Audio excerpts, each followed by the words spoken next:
This is ChangeMakers with Katie Gore, finding the right solutions for the affordable housing community. I'm back with Shannon Longino, a Senior Vice President at Truist Community Capital.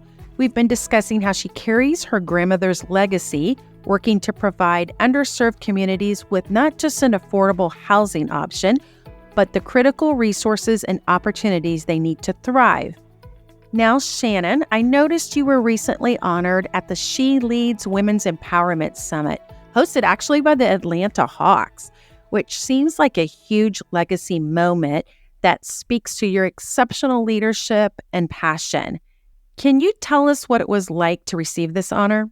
I wish there was a program that existed, when I was in my younger days of just trying to find my way through corporate America. And what I do applaud about She Leads, which is one of the initiatives I belong to, they had a vision of how do we go and empower women just to navigate through the day-to-day of these rooms in corporate America.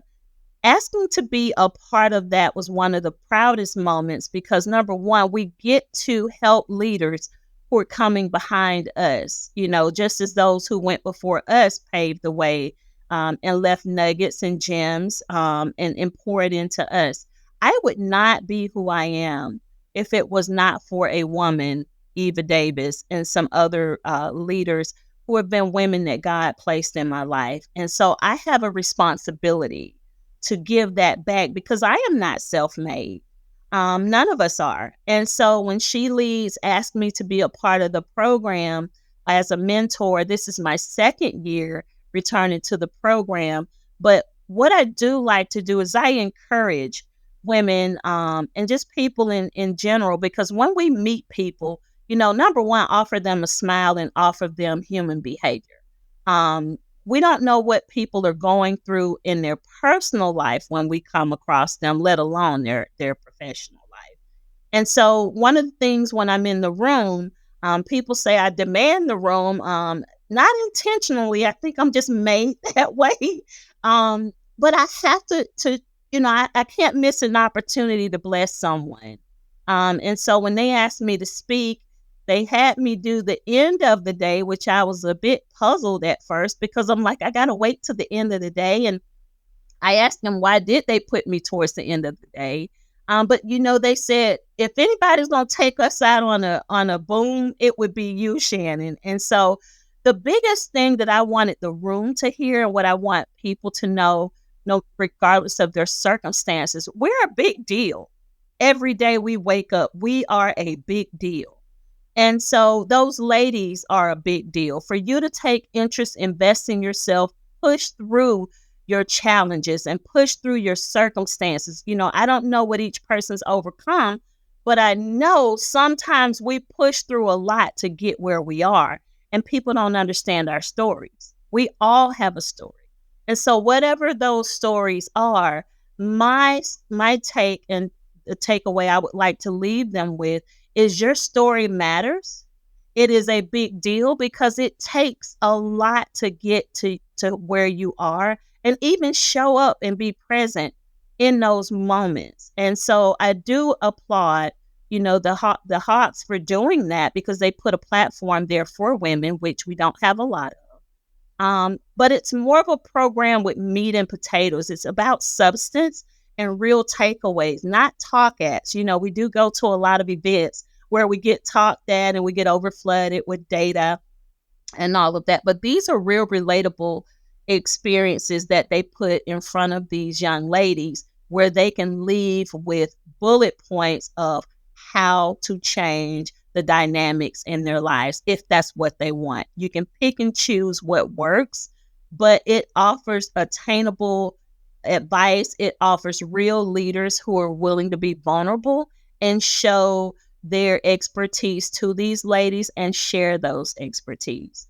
With the relations to the East Lake Women's Alliance, it is also an empowerment of leaders who make decisions in their jobs and roles every day, but gives them a takeaway in a not quiet corner, but a private corner to be able to have a private networking cohort where they can open up, where we can be there for each other in the same time of as volunteering as well. Like we do networking, volunteering, and golf.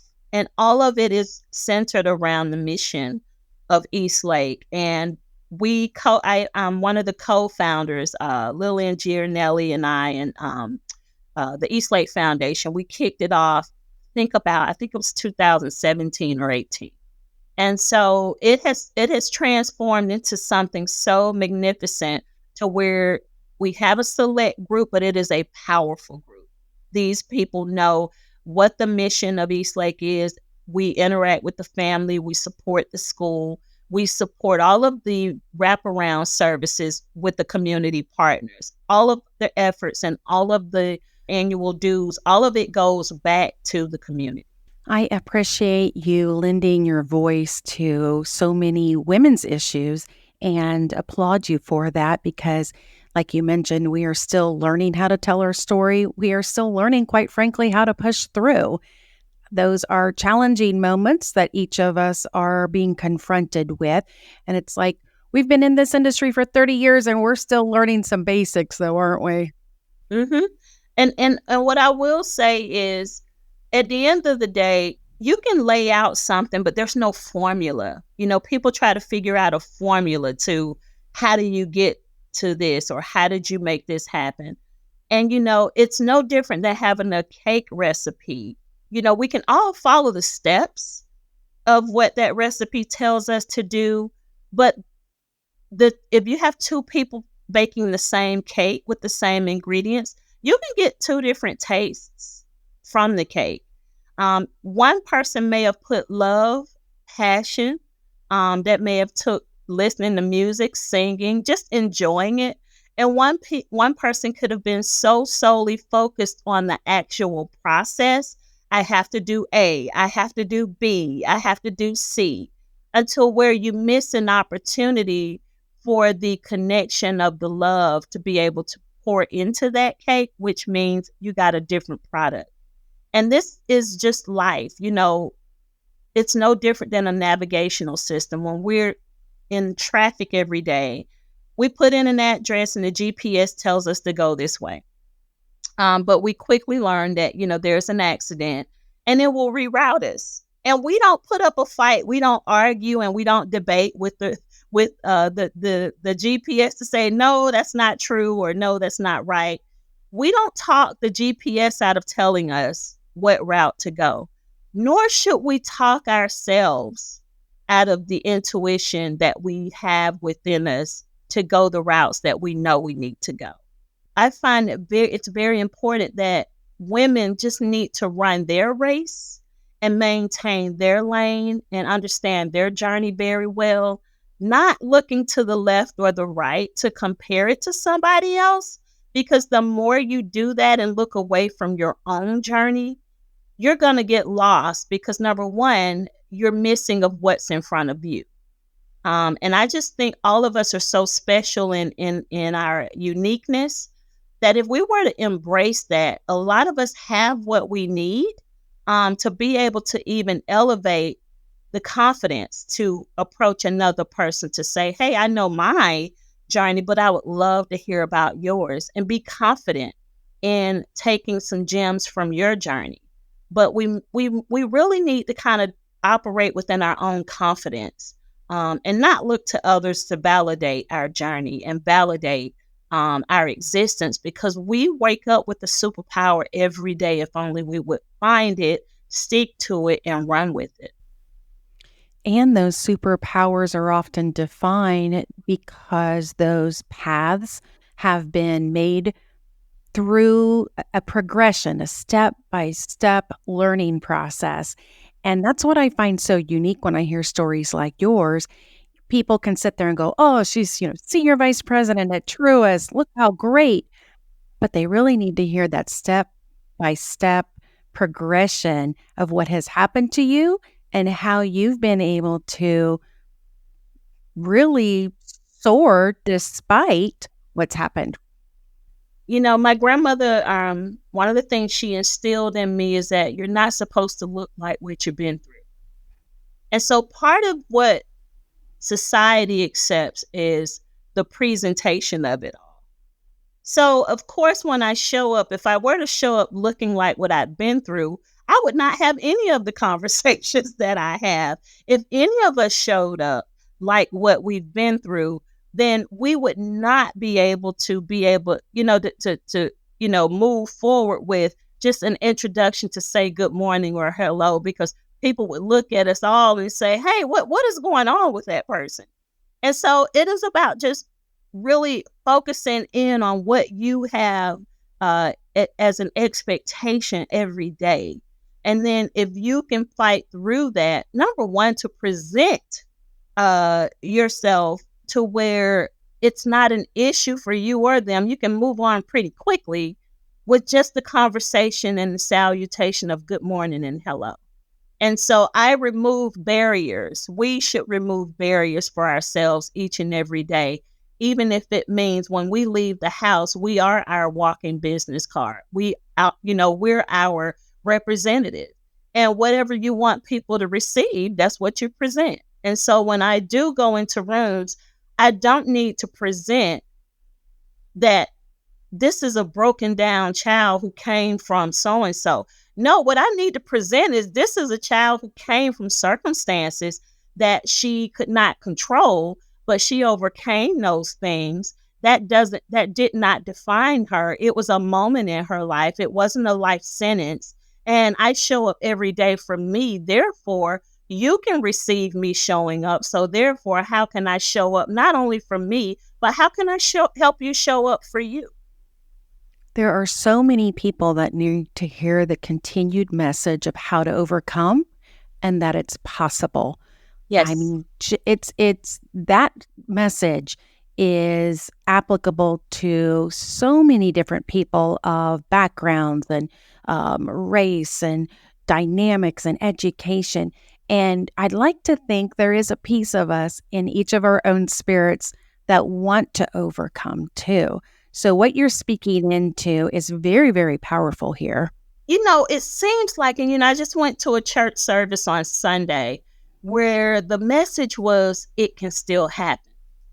And so there was an analogy the preacher used, which was powerful, but it was simple. He said that a construction worker would go to work every day, and he saw his coworkers at lunchtime. His coworker pulled out a different lunch than what he had. And the construction worker, he had a bologna sandwich, and he was eating bologna sandwiches every day for lunch. And so when he saw his coworker open up his lunch, he said, man, that's an amazing lunch you have. He was like, it looks so delicious. And the man looked at him and said, hey, have your wife, fix you a different lunch. And he said, well, I'm not married. He said, well, fix a different lunch. And so as powerful, as that statement is, it is for life, meaning I may not can afford the type of lunch that person was eating, and I may have not had the resources. That man had a wife, the other man didn't. But what he did suggest was change it up. He didn't say, I need you to have the same lunch I have. I need you to have a wife, or you can have what I have. He said, change it up for you. And part of that is the mindset. Whatever you want different, change it up. And again, we are enabled every day to make those changes, because part of what we do is just the mindset to do it.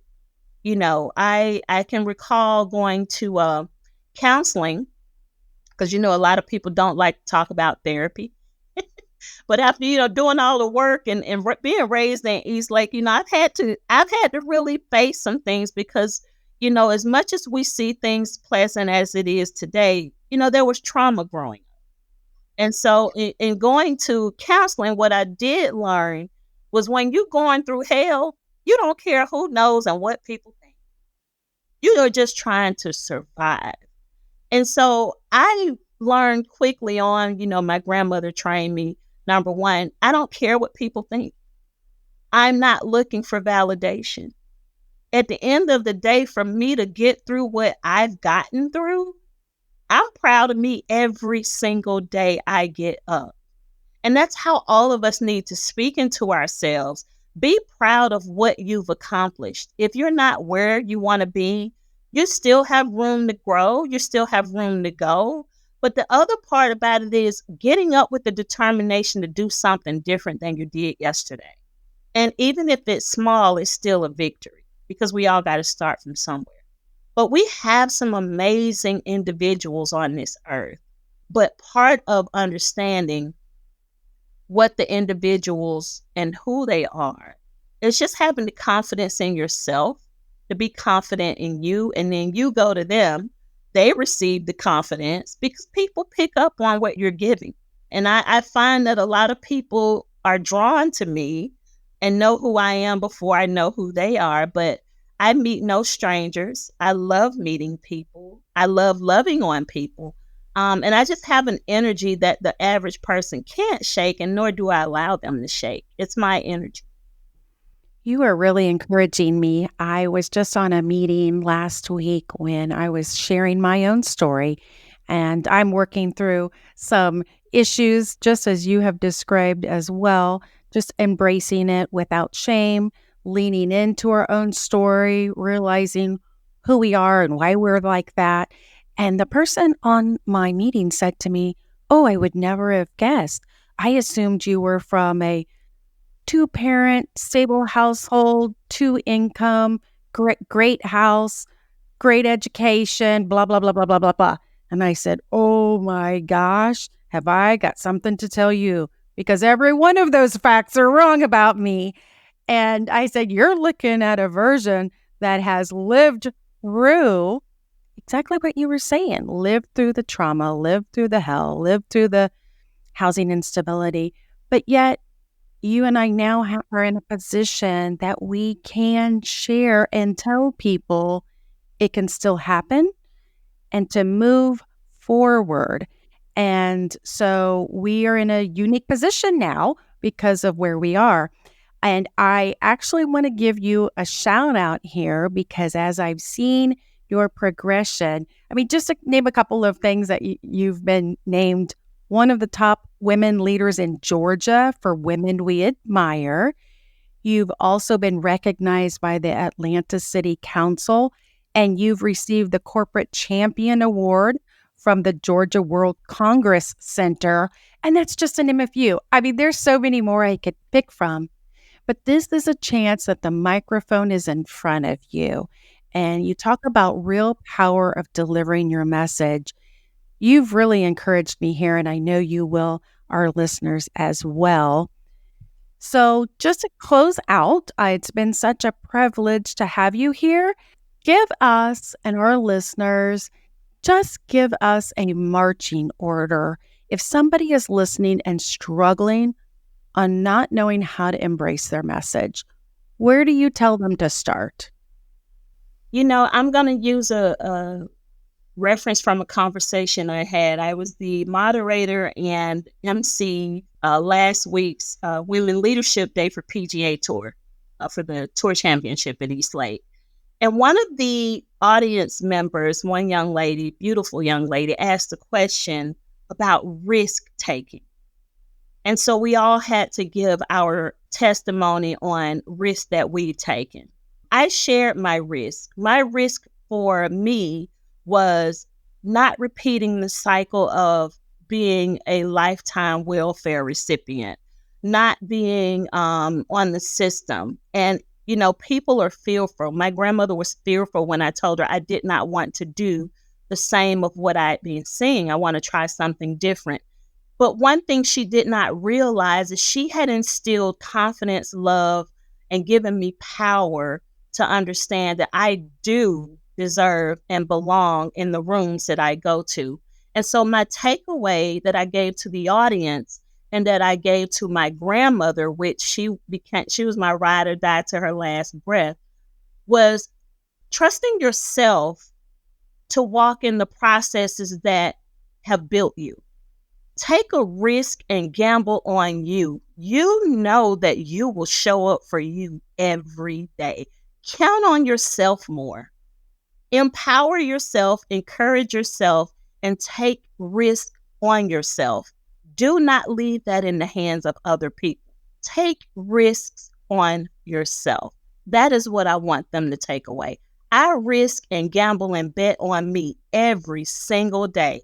And you want to know the end result? I'm winning.